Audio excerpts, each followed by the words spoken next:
read online, but you're able to translate that into something that's printed and tangible and will exist for a really long time. I'll let Chris talk about that part.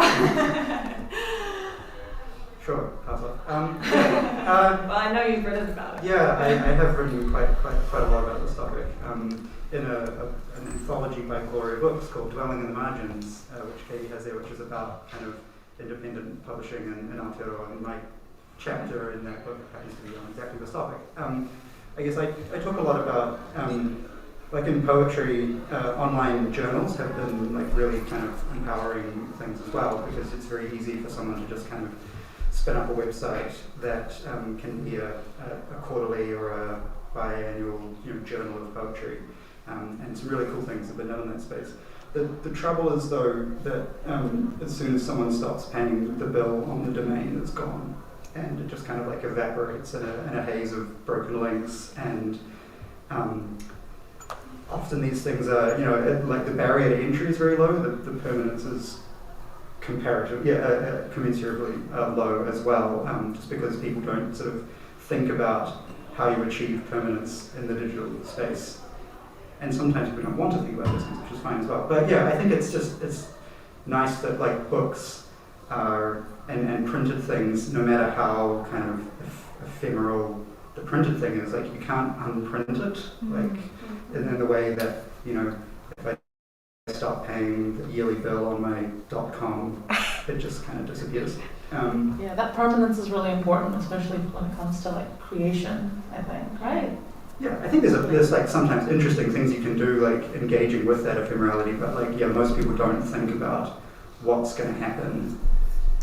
Yeah, and I'm not sure that I see digital forms being like the really, really lasting artifacts of like, particularly in literature. I think maybe in like comics or like illustration space you could have a different opinion, but I think definitely for literature, the digital forms don't look like they're going to be the really long-term serving ones yet. Maybe something still has to happen, I'm not sure. I think if you relate it to kind of the digital sphere, so if you're kind of comparing it, print and digital, the other thing I find really interesting about print is this kind of process of discovery. So because of analytics, like we kind of, whenever we go online, we kind of lead down a certain sort of path, you're going to find things that are already within your frame of reference because that's what the internet is kind of pushing you to do. Whereas if you're at somewhere like Zinefest, or if you're in a bookshop, or if you're in a library, you're going to have to physically walk past all this other stuff to get to what you want, what you're trying to find, right? Like you have to go past the science fiction to get to the romance novels or something. And so that kind of physicality I think is politically quite important in terms of like disrupting our usual frames of reference. So, you'll pick up something totally unexpected and engage with something with thoughts and things that you wouldn't find on your bookmarked web pages. You'll find at Zinefest. Absolutely. Yeah, I was just going to add that the graphic design that you can experiment with in print is very different to kind of UX design that you do on a web page or that you do on online zines, and that difference in art style is very, very cool, and the difference of the realm of experimentation in print media is really cool as well. Yeah, absolutely. Excellent points, but you guys already knew that. So, Chris, I wanted to ask, you guys started printing and publishing work in 2012, right? In the law firm's print room? Is that kind of when you began to learn about printing methods? I'd done some zine making for a few years before that, but that's when we started using the name Compound Press. A friend of mine was working in a major private Auckland law firm in the print room, and he started appropriating materials. It's finders keepers now. yeah. I mean, he was printing like 900-page acts every day for cases. It was like a teardrop in the ocean. No one's going to notice. But yeah, that was kind of when we started using that label and kind of learning about things like how ink reacts with different kinds of paper and toner and from digital printing and how you fold stuff. It seems like easy and trivial, but there's you can go really, really deep into the mechanics of like printing and paper. I guess that's definitely Auckland, and I started sneaking in on Sundays to Russell McVeigh. That's who it was. And since then, you've set up a workshop, right? By workshop, the second bedroom in my house, yes. That works. And was it difficult to get like a dedicated space for your binding and printing? I mean, yeah, I guess I'm privileged in the sense that I do have a spare room in a house that I can use. Not everyone is going to have that. But yeah, I've sort of over the years acquired like quite a amount of kind of equipment, like a really good guillotine that can cut through like 600 pages. Wow, and, that's a luxury. and you know, the rich if we need. Yeah, and so I guess it's been a very long, slow process of like over years, like acquiring a little bit more equipment, being a little bit more like adventurous and driven about the kinds of binding methods that I want to learn how to use. Like I don't do much stapling anymore. I do a lot of like hand glue binding. So it's just like long, slow processes of. Literature's a really long game, you know, nothing quick happens in poetry. So. And what's your favourite stitch? I don't do a lot of hand stitching. I do mostly a cold glue, kind of PVA perfect bind, so that I can have a spine on books. One of the things that is kind of interesting is like bookshops really like independent publishers, I find, but not having spines on books makes it really hard for them to, you know, put them on shelves, and so. I get like lots of encouragement from people like Unity Books, like, hey, we love your stuff, but it's very hard for us to display. I mean, and Unity Books is like a fabulous place to have that. And so, like in 2020, it was voted the world's best bookstore. Yeah, and right. Having your stuff there must be pretty amazing when you can get it in. Have you had books there? Yeah, many at both Unity in Auckland and in Wellington. They're very supportive. Like that, particularly Unity Wellington loves selling New Zealand books. They work extremely hard on it, and they've actually just opened up a zine section in Unity Wellington. So that's amazing. Zine makers can go to Unity Books in Wellington, and I'm not sure exactly what the kind of commercial like relationship stuff is, but they have a section dedicated to New Zealand zine makers now in Unity Books Wellington, so it's really cool. So you've also supported a lot of local writers and poets to make their own beautiful books. What's the creative process like when you're collaborating with poets, especially like the visual side of things? I give people pretty free rein. You know, we were just talking about this the other night, like, you know, I don't do a lot of like heavy like editing of the poets I work with. My editing process is kind of like who I choose to work with, and so then I was just kind of like, okay, well, let's make the book that you want to make. Not super worried about, you know, going over every line or every poem and making, you know, being brutal about stuff. So yeah, I mean, this book I made with David Merritt is a very strange object. It's old Reader's Digest hardbacks, ripped apart and inverted and hand stamped on. So that was what he wanted to do. He wanted to use this recycled material for the cover, and yeah, I don't know. I guess it's just like figuring out what people's shtick is and like what they really want to see in the world that isn't there yet.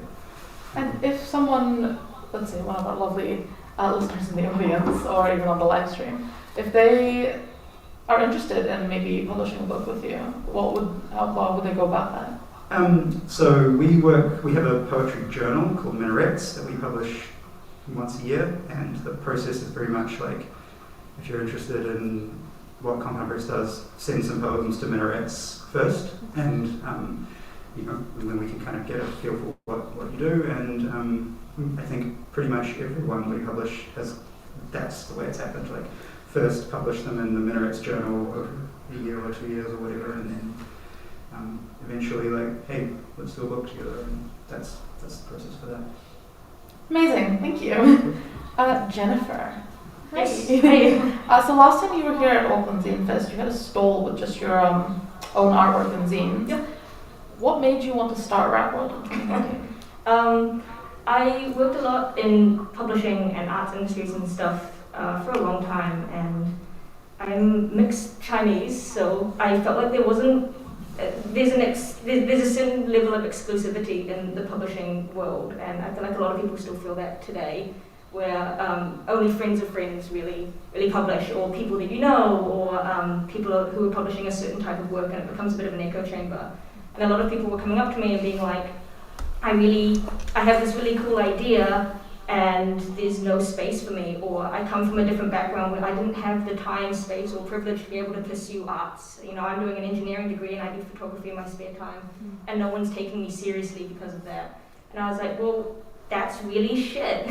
Let's make a space for you guys, you know? I look at these magazines on stands all around. You know, when I travel, I always look at magazines, and I'm like, there's still this kind of like, there's a space for a certain sort of people, even when they say we're being experimental and letting in different sorts of people. I'm like, but you're still kind of being really exclusive, and you're still... Frankie magazine? Yeah, like Frankie is a big one for me. Like, I started off, my brother brought home Frankie magazine when I was 11, and yeah, and I was like, I love this, I'm going to do this when I'm older. And I actually emailed Frankie 6 times when I was like 12 and was like, can I write for you? Can I be your next editor? And they sent me this really nice email, and they were like, maybe when you're older, email us back. But then as I got older, I looked at Frankie and I was like, there's a lot of problems I have with this, and the sort of people that you're pushing and the sort of people that you're showcasing. So yeah, that's a long-winded answer to say that I know what it's like to be left out of the publishing community and to be left out of the arts industry, and it sucks, and I want to help these emerging and local artists just show their work, because they're doing really cool stuff. Absolutely, that's such a noble and fair reason as well. I'll be honest, I followed you on Instagram like a while back because I came across one of your little rat, like the glitchy rat comic. I adored it, and I'm like, I need to know more about this. Thank you. So it is an up-and-coming magazine, Rap World. Yeah, so we started in March, so that's really recent. And actually, I talked to Chris before I started it, and I was like, can you help me? I want to do this publication. So yeah, he actually supported and gave me so much advice about starting a magazine. Why do you think it's important to start off with like a kind of grassroots approach to this?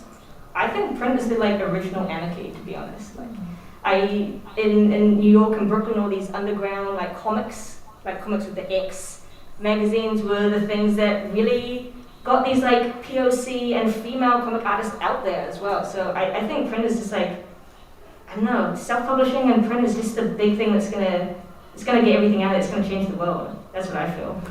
Absolutely, and I want it to, because it needs to. Especially look at Zinefest. Everyone there is talking to each other and supporting each other, and we're just meeting new people and creating this community, and it's all over print. And it's different in the digital realm. You don't meet people, you comment on someone's work, and then you never think of that comment again. But here, someone goes up to you and they're like, this is great, I want to support you. And that's a different interaction, so yeah. It's important to see who's looking at your work, and if there's a specific audience that you're trying to target, it's important to kind of get out there and see them. You're absolutely correct. The name. I love the magazine name. Yeah. Where did that inspiration come from? Okay, so 2 years ago I had the phrase Rap World stuck in my head. And I was like, what is it? I don't know what it is. I thought it was a 90s fashion label for a while, and I started trying to like screen print shirts with Rap World on it. I was like, this isn't right. And one day I just woke up and I was like, it's a magazine, you know, for underground like creators. It's a magazine. And then I started it the next day. So yeah, I like how efficient you are. Because I've been thinking about it for so long, and I'm like, I can't. It's not that great though, because I wanted to do a launch party. We did it last Saturday at Move Space, and on the week before I was like, I'm going to do a launch party, and my partner was like, you've only got 1 week to plan this. Are you sure you want to do this? Yeah, let's do it. It was very stressful, let me tell you. But was it worth it at the end? It was great. We had like musicians and poets, and people came up to me afterwards and they were like, I've never met these people before. Now I have a group of friends that I'm like leaving with, and that was really cool. I honestly can't wait to see how this grows, because ever since I followed you on Instagram, I think it was like 2 years ago, adored it, and I can't wait to see how it grows. So not only are you a magazine, but you also kind of offer a lot of guidance and mentorship. How would people go about contacting you for that, and also how would they also help collaborate in Rap World? Yeah, if you so offer that. From the very first issue, we wanted to make this about mentorship and guidance. So I meet up with the creators personally. I've done Zoom calls with people overseas just to give them like advice on how to submit, or even if they just want advice on doing an arts project. You know, that it's so hard to get into arts and the arts world. So I'm like, I'm going to help you as much as I can, you know. So if you email or just Instagram me or anything, reach out to me in any way. I'll definitely reply back to you and we can have a coffee or something and talk about how you can submit or, yeah. Is this an Auckland only thing or? Oh no, this is full Aotearoa. Okay. So, and we do take some international submissions as well, but our priority is local creatives in Aotearoa. Amazing. Thank you. Now, Katie. So Okay. while you're here as a distributor today, Yeah. you are also a publisher and a designer for Gloria Books, where you've made some really great work. When did your love for print really start? That's a good question. I grew up in the middle of nowhere, like really like deep East Coast North Island, like down a 2-kilometre long like gravel driveway. Whoa. Like really far from anywhere. And so I guess books were kind of my way of connecting with the world. And so I've always had like quite a deep love for books and print, especially as kind of I didn't really feel like a big part of that community. So, you know, being able to reach out and be part of kind of like a wider space through print, through books was really important for me. And then I actually studied at Elam, which I'm not saying Elam wrong. It's actually another school. It's in the South Island. It's in Christchurch in Aotearoa. It's good to clarify. Yeah, people think I'm just saying Elam wrong. Elam is another fine art school, actually the oldest fine art school in New Zealand. I see, so Elam's the one who's still in the name. Elam stole it from Elam, I think. It's based in Elam, the suburb of Christchurch, and the fine art school there has a graphic design department, and is run by Luke Wood, who people might know from the National Grid and Head Full of Snakes, zines that came out many years ago, and has its own press inside the graphic design department called Island Press. And so I kind of came through that school, and that school was really into kind of looking at kind of publishing as an art and as an experimental space. And so I guess I went off and did like commercial graphic design and, you know, worked in agencies in London and places like that, and then kind of just did like a full circle and came back to Ireland and did my master's there. And so I guess I've kind of always been interested in the idea that paper and print and, you know, distributing these ideas through that method could be a really interesting space to work in. Yeah. It's just a tactile, loving. Yeah, you totally. Just love print. It's just how it is. Yeah. It's how you're born. It's a very big bookshelf. So Expensive Hobby. It's a fairly recent project that supports and distributes and promotes local publishers. Why was that important for you and the rest of the team started up? Yeah, well, I kind of started. Well, if we go back a few steps when we had Strangehaven, which is a kind of a, you know, co-working studio space up on K Road, and Sam and I had both lived overseas, both been to kind of art book fairs around the world, and we're like, New Zealand needs an art book fair. There's no art book stores anymore. Parsons had just closed down, and Split Fountain wasn't around anymore, and so we decided to kind of do this like a really small art book fair in the space. And so we got like maybe sort of like 12 different stores, kind of like a mini Zinefest. And the first night we had it, it was in the winter, it was really cold, and there was so many people who came through. I think we had like 600 people attending, saying they were attending on Facebook. And I don't know if anyone's been to Strange Goods or Strangehaven, but it's a really small space.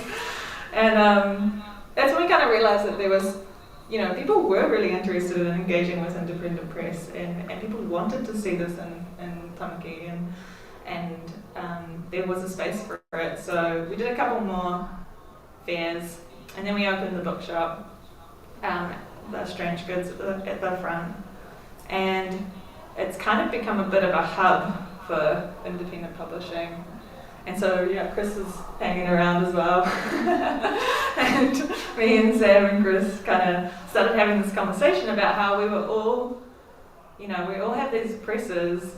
Sam has Deadbird Books, and we were all kind of doing the same thing, trying to get the books out to a wider audience, and you know, and talking to the same bookshops like Unity Wellington and you know, lots of the others,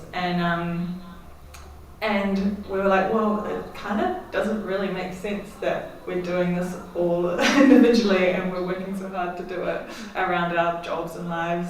Like, can we collectivise? And so we did, and it was actually really easy. Yeah. Hey. Well, when things are meant to be. Yeah, I don't know. It was like, we were talking about it the other night. We had like a little drinks and meeting at Strange Goods, and we were like, this is one of the easiest things we've ever done.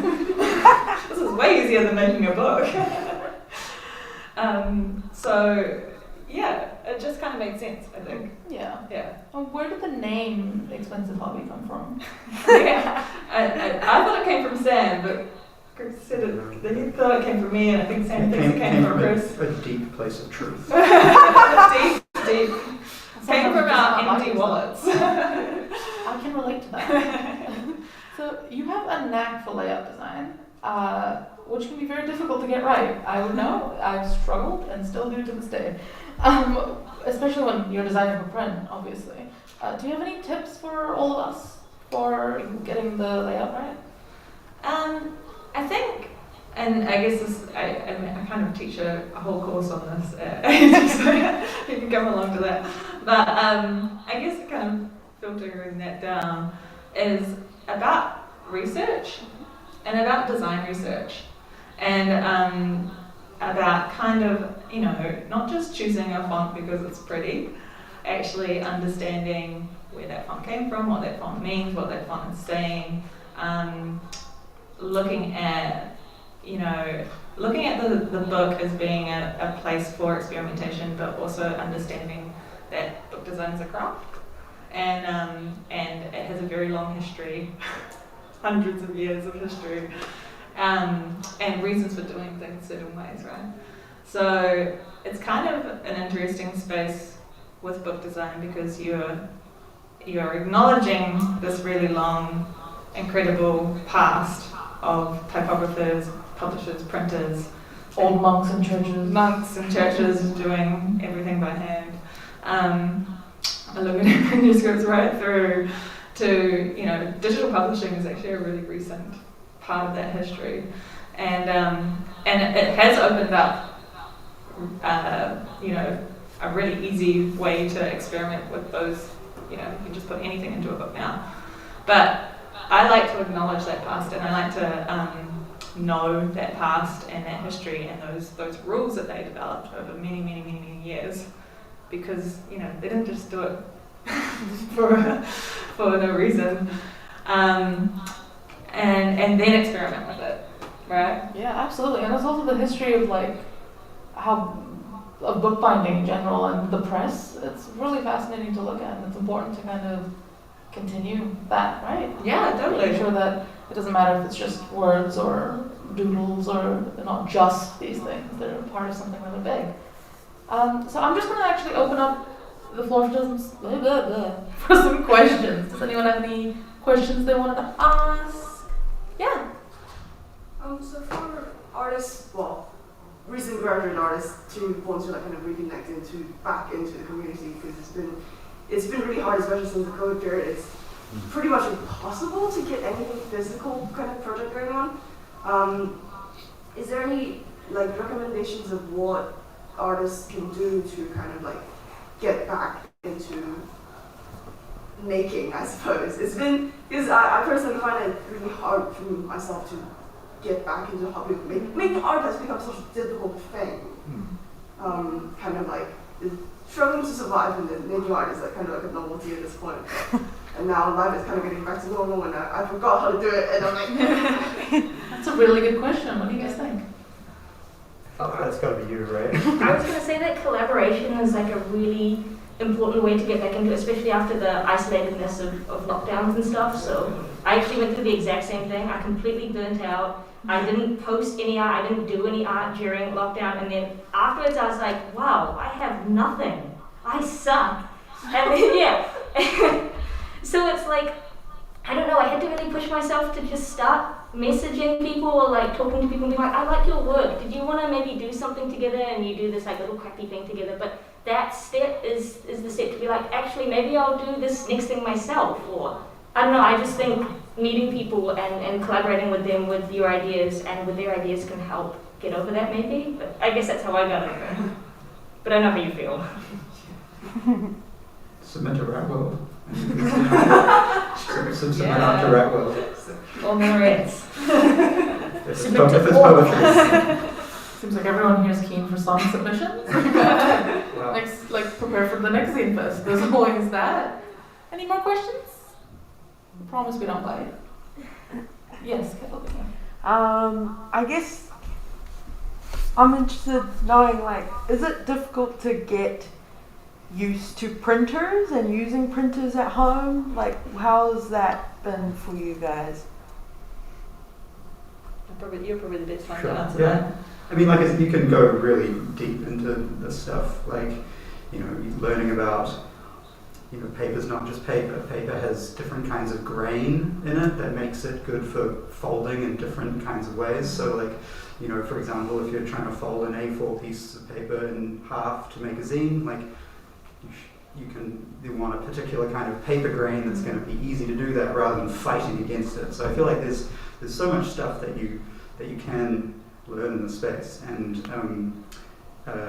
but I think printers have got like a lot kind of easier to work with. I mean, they're terrible in getting your computer to talk to them properly, but you know, yeah, I think like paper is actually the more that's where there's like a bit of trickier stuff that can just make a huge amount of difference to what you end up with, and just learning some stuff about, like, you know, paper comes in a GSM, grams per square meter weight, but that doesn't necessarily mean like how thick it is. There's other, so it's understanding things like how paper weight and thickness interacts. Like, some recycled papers are very light but very thick because there's lots of air in them, and that is going to do different things when you fold it or print on it, and so yeah, I think it's a really fascinating space. I'm a huge geek for all that process kind of stuff. But you know, you can make like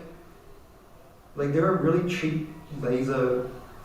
Cheap is a relative term, but like you can get a decent like desktop laser printer that, you know, if you want to print like 2,000 pages over a couple of days on it, it'll do it, and it won't like completely die, and it'll last you a while, and you can, yeah. So I feel like it's become more practical to kind of have this stuff in your like own kind of workshop or space or house, but it is also fun to like steal from people at work. Right, yeah.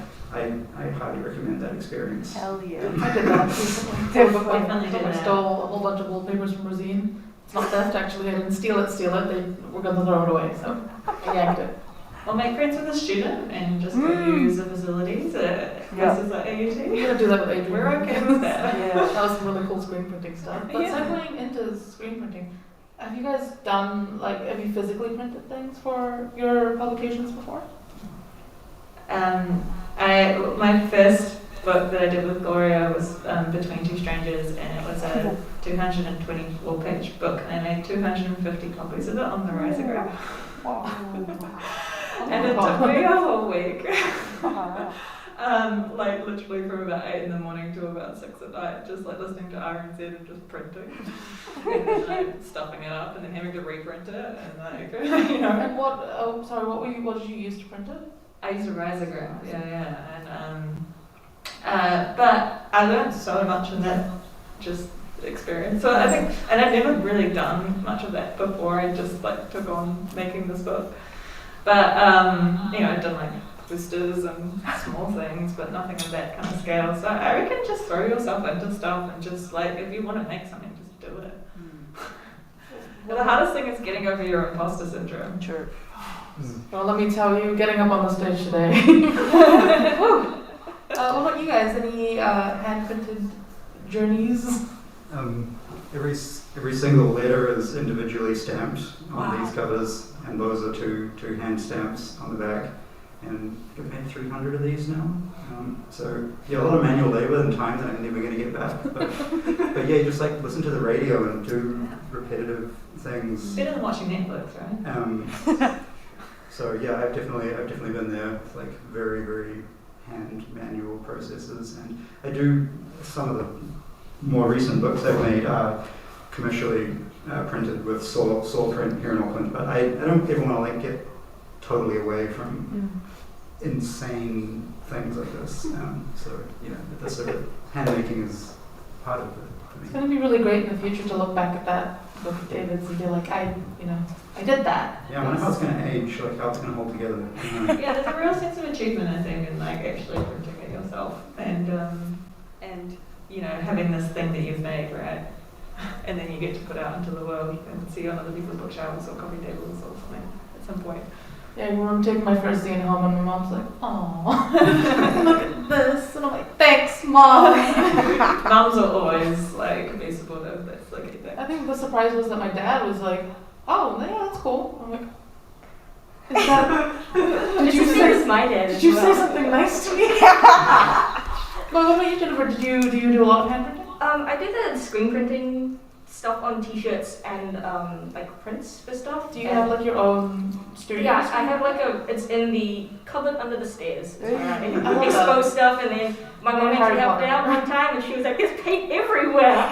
So yeah, there's like a little light bulb. It's actually pretty trash, but it's great. You know. I feel like the more weird a space an art studio is, the better the That's where the vibes. best stuff happens. Yeah, the vibes just are right in these strange Well, it's because areas. so many mistakes happen as well, and you're like, that actually worked. Yeah, and you think there's no real mistake in art, like Bob Ross said, right? It's Yeah. all happy accidents. I was going to say the imposter syndrome thing you said was really relevant because I really wanted to do screen printing, and once you kind of get over yourself, you get the stuff and you do it, and you can actually do stuff if you stop thinking so hard about how it might be trash, because it doesn't matter. You did that thing, and that's awesome. You did it. Everything you do like that is a process of learning, right, and of developing a practice. And so, you know, just make something, and it will lead to something else, and then that will lead to something else, and then that will lead to something else, and then eventually you'll have all this knowledge that you've accumulated, and you'll start making something that other people like. Absolutely correct. Now, did you guys have any last words before we finish up? Because I'm all out of questions. Any more Can I questions? give some books away? Oh. I want to take some of that, so that can happen after. That's why I'll take one. Right, so did you guys want to share social medias or any specific areas if you wanted to? Compound Press on Instagram. Sometimes I post like pictures of like process of binding and things like covered in glue, and disasters. The best, yes. Yeah. We're Rat World Magazine on Instagram, but funnily Rat World Mag on Twitter. If you tag us on Twitter, we retweet all of your cool local art and stuff going on. So yeah, follow us. Gloria Books, of course, but also just wanted to say about Strange Goods. If you do make anything and you want to get it out into the world, you know, outside of Zinefest, we take it pretty much everything. We're really like open, and we really want people to use the space and you know, and have a place that they can distribute their work. We also fully supportive of events. If you want to have a poetry reading, if you want to have, you know, that's what we're there for. And so we really want to support up and coming artists, especially people working in the publishing space. So yeah. Amazing. Thank you guys so much. I've learned a lot, and I really have enjoyed hearing from you, and I'm sure everyone in the audience has as well. Thanks for coming. That was all my questions for today. So thanks everyone for coming, and please enjoy the event. We have another talk at 2:30 today. We have a little stall in there too if you have any other questions. Yes, definitely wander around up there, see everything that's available, and yeah, enjoy the rest of the event.